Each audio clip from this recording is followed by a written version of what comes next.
Russia imports about half of its weapons parts from China. Ukraine. According to President Volodymyr Zelensky's council, more than half of the foreign-made components detected in Russian weapons in Ukraine originate from China. China and Russia have substantial economic links, but Beijing has denied involvement in the crisis in Ukraine and denied supplying weapons to any side.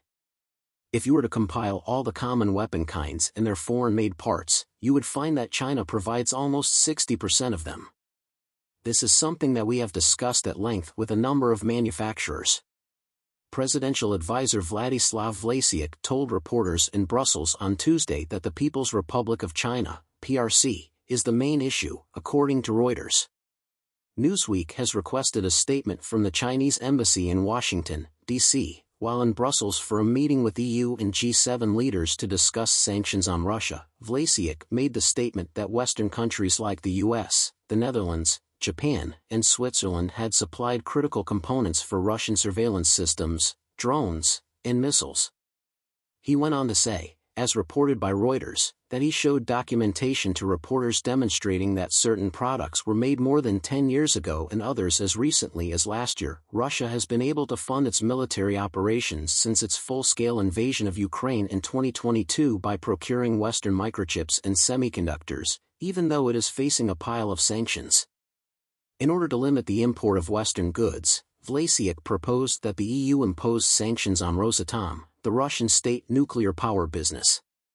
Our suspicion is that Russia has been supplying its military through Rosatom's networks, he stated. Reuters said that European capitals have been cautious in responding because of Russia's monopoly on supplies for nuclear power plants. Additionally, he warned that Russian logistics, including ports and airports, as well as the financial institutions that help make these sales possible, could come under attack from the European Union. Vlasic has reportedly spoken highly of a U.S. sanctions package on IT, praising its effectiveness since its implementation earlier this month, Reuters. Presenting President Joe Biden with a success plan is President Volodymyr Zelensky's goal during his current visit to the United States. On Wednesday, he will also address the UN General Assembly in New York. During the ongoing conflict between Russia and Ukraine, Zelensky claimed in June that Chinese President Xi Jinping had promised not to supply Russia with weaponry. The leader of China and I had a phone discussion. Russia will not be receiving any weaponry from him, he declared. Zelensky stated, "We shall see," when speaking at a press conference with President Joe Biden at the Group of Seven summit in Italy.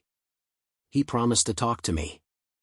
Beijing does not sell deadly weaponry to the Russia-Ukraine war, according to China's foreign ministry in February. Wang Yi, the foreign minister and director of the Chinese Communist Party's Foreign Affairs Commission, informed his then-Ukrainian counterpart Dmytro Kuleba of China's principled position on the Ukrainian issue, stressing that China supports peaceful resolution of trouble spots, promotes dialogue and peace, avoids inflaming tensions, makes good use of opportunities, and refrains from selling deadly weapons to conflict zones or parties.